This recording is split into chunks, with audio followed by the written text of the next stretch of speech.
Assalamualaikum warahmatullahi wabarakatuh. Selamat bertemu kembali dalam channel Matematika Asik ya. Untuk kali ini kita akan mempelajari tentang koordinat kartesius. Ya. Apa toh koordinat kartesius itu ya? Saya yakin kalian semua di SD sudah pernah mempelajari koordinat kartesius ya. Nah, sekarang kita bahas yaitu adalah bidang koordinat kartesius ya. Bentuknya seperti apa? Nah, inilah yang dinamakan bidang koordinat kartesius ya. Sudah mengenal kan ini kan bentuk diagram seperti ini, bentuk gambar seperti ini. Nah, inilah yang dinamakan adalah bidang koordinat kartesius yang terdiri dari sumbu X ya. Sumbu X ini ya dan sumbu Y ya. Garis yang mendatar ya, garis horizontal ini dinamakan sumbu X ya. Sedangkan garis yang tegak ini atau garis vertikal ya yang dinamakan sumbu Y ya. Nah, sumbu X atau biasa disebut dengan absis ya. Sumbu X biasa disebut dengan absis. Sedangkan sumbu Y-nya itu dinamakan dengan ordinat. Nah, suatu titik ya, titik di bidang koordinat kartesius di sini yaitu adalah X, Y ya, X, Y. Suatu titik di sini, misalkan di sini X-nya berapa, misalkan titik A, nanti X-nya berapa, Y-nya berapa. Ya.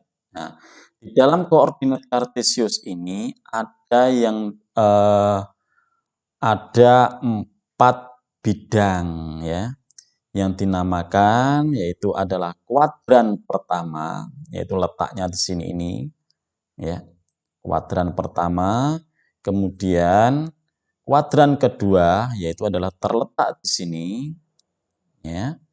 Kuadran 3 itu berada di sini ya.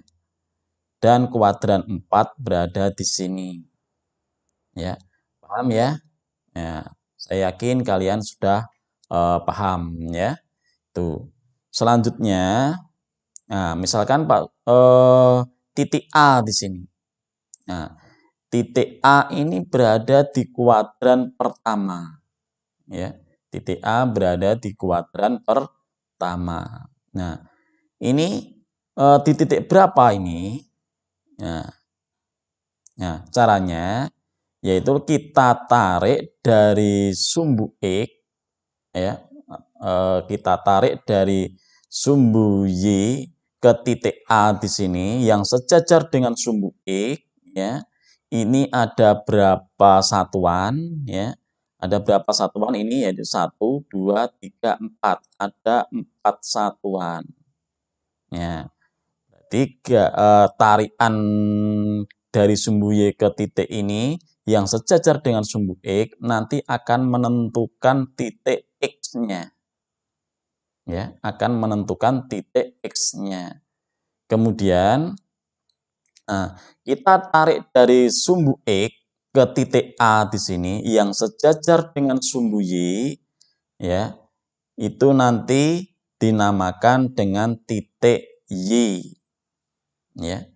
Akan dinamakan dengan titik Y yaitu adalah garis yang sejajar dengan sumbu Y yang ditarik dari sumbu X ya ke titik A di sini. Ada berapa satuan di sini yaitu 1 2 3 4 5. Berarti ini ada 5 satuan. Maka titik A di sini ini yaitu mempunyai titik 4,5. Ya. Berarti 4 di sini ini adalah sebagai nilai X-nya. Sedangkan 5 di sini adalah sebagai nilai Y-nya. Ya, paham ya? Oke, kita lanjutkan dengan titik B. Nah, kira-kira titik B ini terletak di titik berapa dalam koordinat kartesius di sini? Yaitu titik B berada di kuadran 2. Ya, berada di kuadran 2. Lah, titiknya berapa? Letaknya di mana?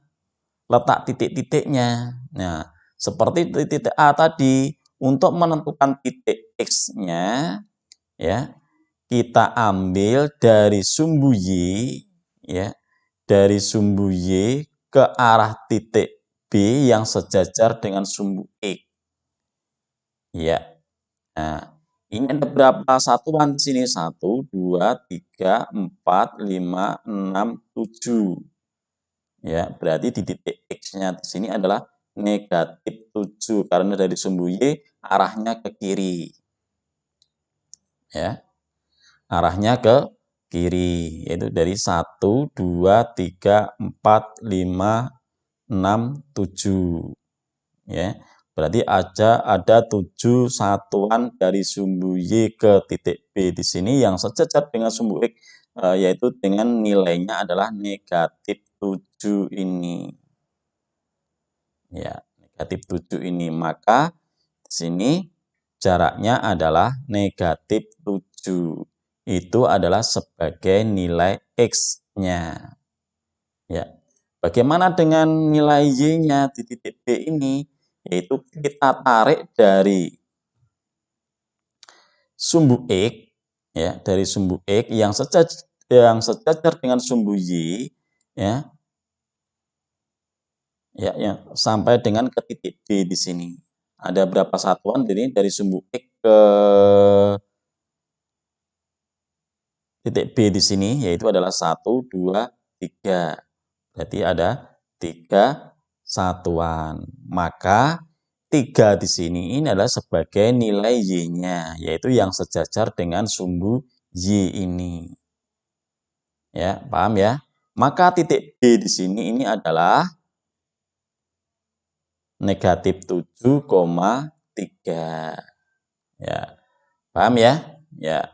Kita lanjutkan dengan titik C. Nah, kira-kira titik C di sini ini di titik berapa? Yaitu ya berada di kuadran 3. Ya. Seperti titik A dan titik B tadi, ya. Sudah paham kan? Nah, dan titik D. Ya. Sebagai latihan kamu tentukan nilai titiknya, yaitu titik C dan titik D. Saya kira kalian sudah paham, ya. Kalau titik D ini berada di kuadran 4, ya. Kalau titik C berada di kuadran 3. Ya. Paham ya, anak-anak ya? Nah, untuk titik C dan D-nya kamu tentukan sendiri ya. Dari memahami dari titik A dan titik B-nya tadi. Ya. Kita lanjutkan dengan menentukan posisi bangun datar pada bidang koordinat. Ya. Tentukan letak titik A negatif 1,0, B 4,0, C 4,2, dan D negatif 1,2 pada bidang koordinat. Yang A, bangun apakah yang terbentuk ya, dari 4 titik tadi ya. Nanti kira-kira bangun apa yang terbentuk dari titik A, B, C, dan D. Ya. Kemudian kalau sudah menentukan bangunnya, kemudian tentukan keliling dan luasnya. Bagaimana caranya? Ya. Kita gambar dulu dengan koordinat kartesiusnya, bidang koordinat kartesiusnya. Ya, seperti ini. Ya, kita tentukan titik A 1,0. Nah, di mana letak titik A 1,0? Yaitu berada di sini nih. A di sini adalah 1,0.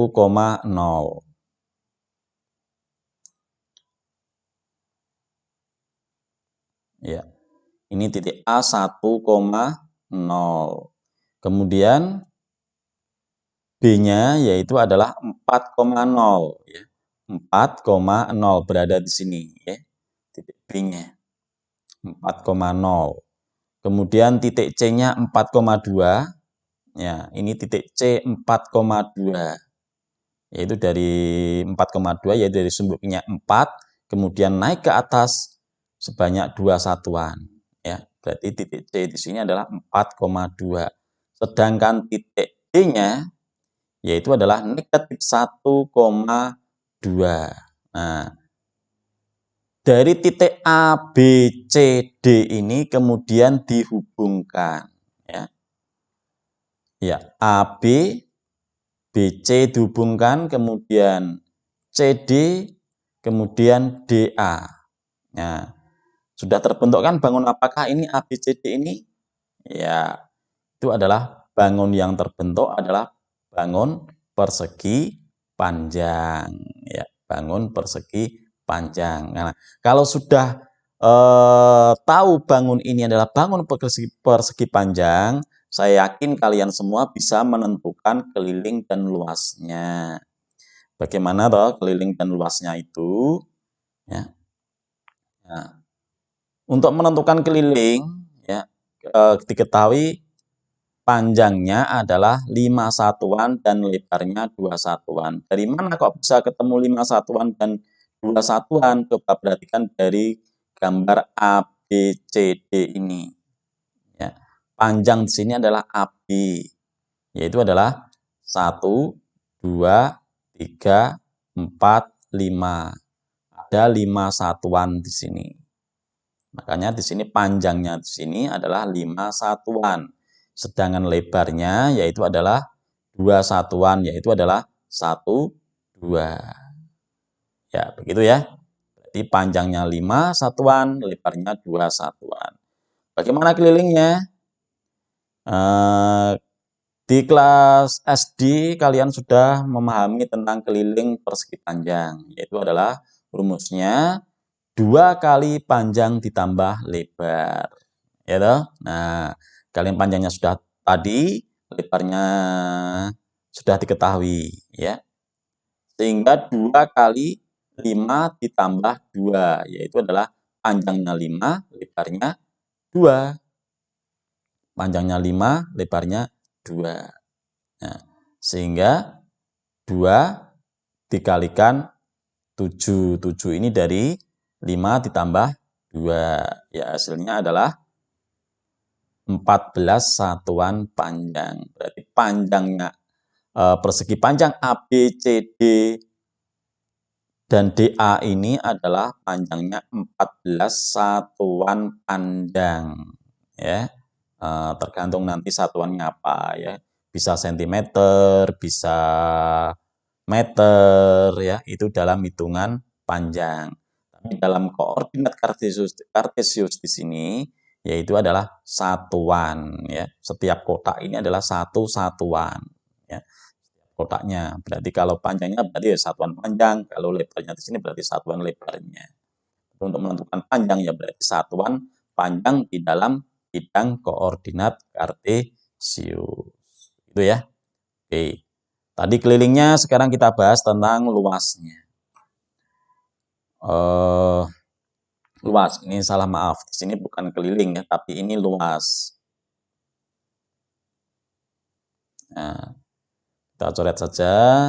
Ya, ini diganti dengan luas. Ya, luasnya sama dengan panjang kali lebar. Ya, nah panjangnya kan tadi kan sudah tahu, yaitu panjangnya 5 satuan, lebarnya 2 satuan.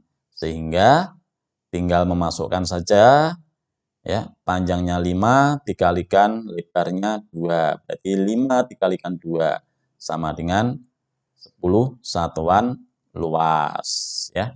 Paham ya anak-anakku sekalian ya? Oke.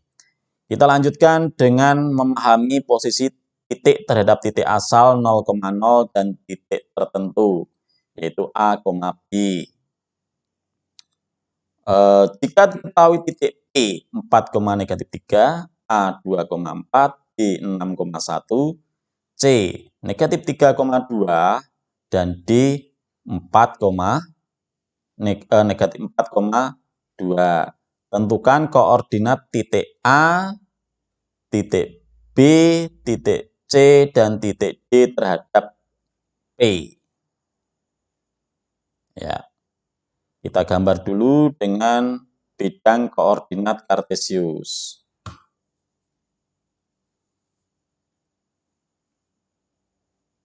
Ya. Titik P-nya adalah 4, negatif 3. Ya. Kemudian titik A-nya yaitu 2,4. Ya.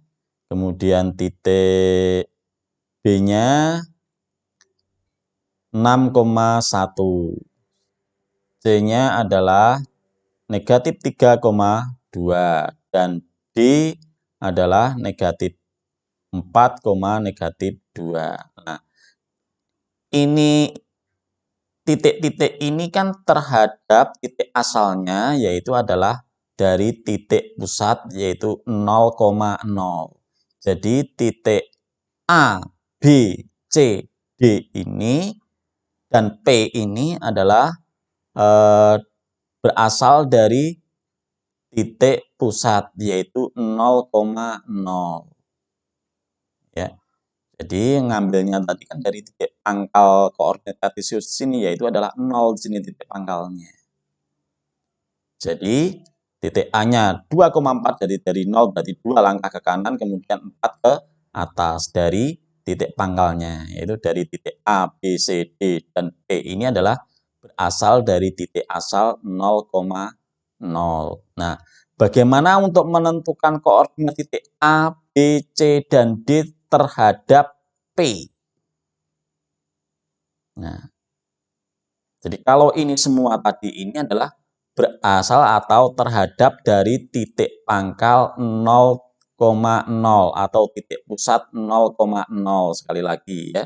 Nah, sekarang akan kita bahas yang titik A, B, C, D ini berasal terhadap titik P. Ya. Ini itu titik P, titik A, titik B, titik C, dan titik D. Nah, bagaimana untuk menentukan terhadap titik P-nya? Ya, kita buat garis sumbu X dan sumbu Y-nya yang titik pangkalnya berada di P ini. Nah, sekarang titik P-nya di sini kita ganti dengan P ini sebagai titik 0,0. Ya, sebagai titik P,0 sehingga nanti akan menentukan nilai titik A-nya di sini terhadap titik P. Nah, berapa titik A di sini terhadap titik P-nya? Ya kita hitung saja seperti tadi. Itu nilai X-nya berarti berapa? Ya kita tarik dari sumbu Y-nya ya ke sejajar dengan sumbu X ke titik A. Karena ini ke kiri ya berarti di sini nanti ya negatif 2,7. Nah, negatif 2 ini berarti adalah 1, 2, sedangkan 7-nya di sini adalah dari titik P di sini 1, 2, 3, 4, 5, 6, 7. Ya, paham ya anak-anakku ya? Oke. Kemudian titik B-nya berapa? Yaitu adalah 2,4. Ya, 2,4. Ya, paham ya dari mana 2,4? Yaitu adalah dari sini 1, 2, kemudian naik 1, 2, 3, 4. Ya, paham ya?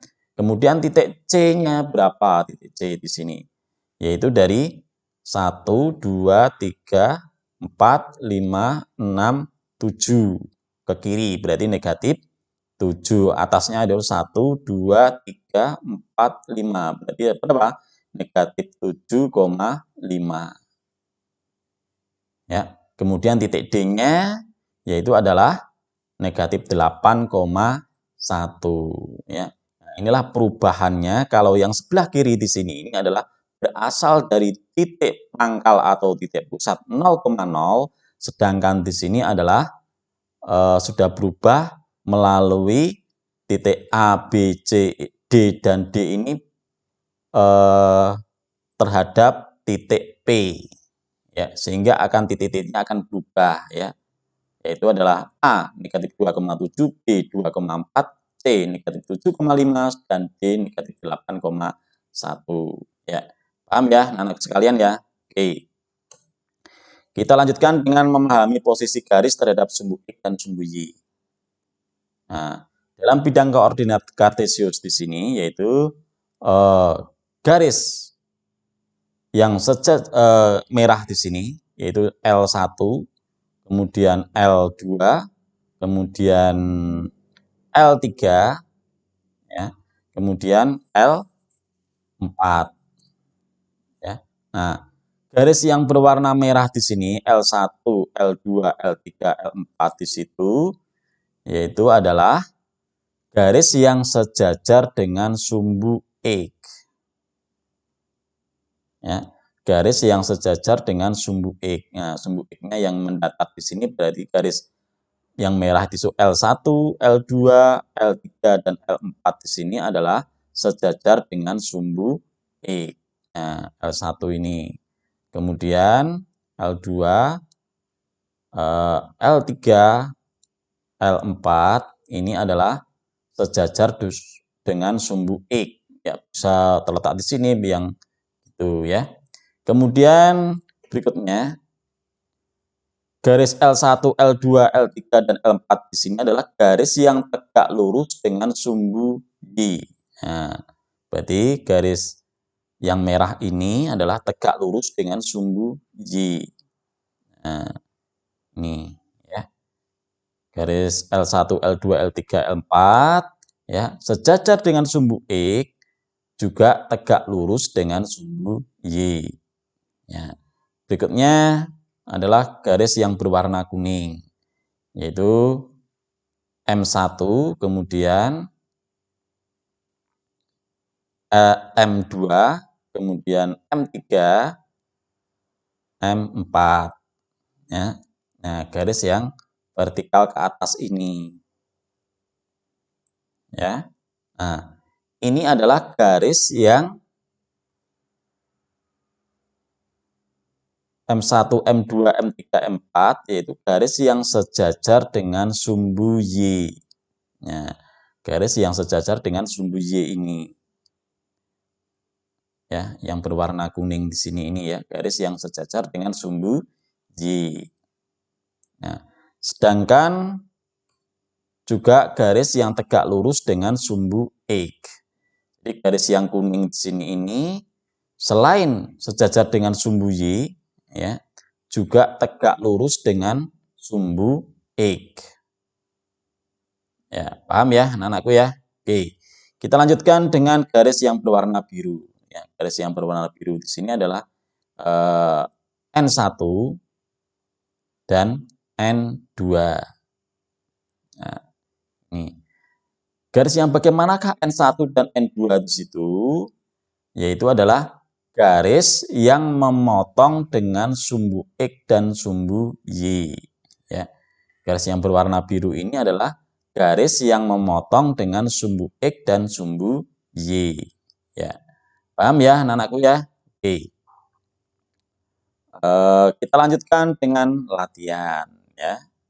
Sebagai latihannya, coba ini gambarlah titik-titik P 1, negatif 3, K negatif 5, negatif 4, kemudian L 3, negatif 4, M 6,3, dan N negatif 2,3 pada bidang koordinat. Ya. Setelah kamu gambar, kemudian tentukan titik-titik yang berada di kuadran 1, kuadran 2, kuadran 3, dan kuadran 4. Ya. Kemudian kalau sudah menentukan titik-titiknya, terbentuk bangun apakah titik-titik KLMN. Nah, nanti akan terbentuk suatu bangun. Ya. Kalau sudah terbentuk suatu bangun, kemudian tentukan keliling dan luas bangun tersebut.